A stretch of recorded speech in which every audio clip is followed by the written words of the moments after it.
ಧಾರವಾಡದಲ್ಲಿ ಕ್ಷುಲ್ಲಕ ವಿಚಾರಕ್ಕೆ ಎರಡು ಗುಂಪುಗಳ ಮಧ್ಯೆ ಮಾರಾಮಾರಿ ನಡೆದಿದೆ. ಧಾರವಾಡ ತಾಲೂಕಿನ ಚಿಕ್ಕಮಲ್ಲಿಗವಾಡದಲ್ಲಿ ತಡರಾತ್ರಿ ಘಟನೆ ನಡೆದಿರುವಂಥದ್ದು. ಗುಂಪು ಗಲಾಟೆಯಲ್ಲಿ ಇಬ್ಬರಿಗೆ ಗಂಭೀರ ಗಾಯಗಳಾಗಿದೆ. ಗಲಾಟೆಯ ದೃಶ್ಯ ಸಿಸಿಟಿವಿಯಲ್ಲಿ ಸೆರೆಯಾಗಿದೆ. ಧಾರವಾಡದ ಆಶ್ಫಾಕ್ ಪಠಾಣ್ ಮತ್ತು ಸೈಬಾಸ್ ಜಮಾದಾರ್ ಅನ್ನುವಂತಹ ವ್ಯಕ್ತಿಗಳಿಗೆ ಗಂಭೀರ ಗಾಯಗಳಾಗಿದೆ. ಸ್ವಿಮ್ಮಿಂಗ್ ಮಾಡೋದಕ್ಕೆ ಚಿಕ್ಕಮಲ್ಲಿಗವಾಡದ ಬಳಿಯಲ್ಲಿರುವಂತಹ ರೆಸಾರ್ಟ್ಗೆ ಹೋಗಿದ್ದಂತ ಆಶ್ಫಾಕ್ ಹಾಗೂ ಸೈಬಾಸ್ ಹಳೆಯ ವೈಷಮ್ಯದಿಂದಾಗಿ ಮೊದಲೇ ಈ ಎರಡು ಗುಂಪುಗಳ ನಡುವೆ ಜಗಳ ಕೂಡ ನಡೆದಿತ್ತು.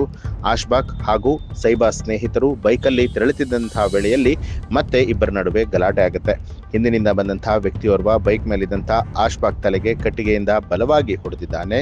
ತಕ್ಷಣ ಆಶ್ಫಾಕ್ ಹಾಗೂ ಸೈಬಾಸ್ ಸ್ನೇಹಿತರು ಬೈಕನ್ನ ತೆಗೆದುಕೊಂಡು ಅಲ್ಲಿಂದ ಪರಾರಿಯಾಗ್ತಾರೆ. ಸದ್ಯ ಗಾಯಾಳುಗಳನ್ನ ಧಾರವಾಡ ಜಿಲ್ಲಾಸ್ಪತ್ರೆಗೆ ದಾಖಲು ಮಾಡಲಾಗಿದೆ. ಹಲ್ಲೆ ಮಾಡಿದಂತಹ ಉಳವಪ್ಪ ಧಾರವಾಡ, ರಾಜು ಕೋರಿ, ಶಿವಪ್ಪ ಕಲ್ಲೂರ, ನಿಂಗಪ್ಪ ನಡುವಿನ ಮನಿ, ಮುದಕಪ್ಪ ಕಡೆಮನಿ ಅಂತ ಗುರುತಿಸಲಾಗಿದೆ. ಈ ಒಂದು ವಿಚಾರಕ್ಕೆ ಸಂಬಂಧಪಟ್ಟ ಹಾಗೆ ಧಾರವಾಡ ಗ್ರಾಮೀಣ ಪೊಲೀಸ್ ಠಾಣೆಯಲ್ಲಿ ಪ್ರಕರಣ ದಾಖಲಾಗಿದ್ದು ಮುಂದಿನ ತನಿಖೆಯನ್ನ ಕೈಗೊಳ್ಳಲಾಗಿದೆ. ಈ ಮಾಹಿತಿಗೆ ಸಂಬಂಧಪಟ್ಟ ಹಾಗೆ ನಿಮ್ಮ ಅನಿಸಿಕೆ ಅಭಿಪ್ರಾಯವನ್ನ ಕಮೆಂಟ್ ಮಾಡಿ ತಿಳಿಸಿ. ಹಾಗೆ ನೀವಿನ್ನೂ ಕೂಡ ನಮ್ಮ ಚಾನೆಲ್ ಅನ್ನ ಸಬ್ಸ್ಕ್ರೈಬ್ ಮಾಡಿಲ್ಲ ಅನ್ನುವಂಥದ್ದಾದ್ರೆ ಈಗಲೇ ಸಬ್ಸ್ಕ್ರೈಬ್ ಮಾಡಿ ಬೆಲ್ ಐಕಾನ್ ಒತ್ತಿ.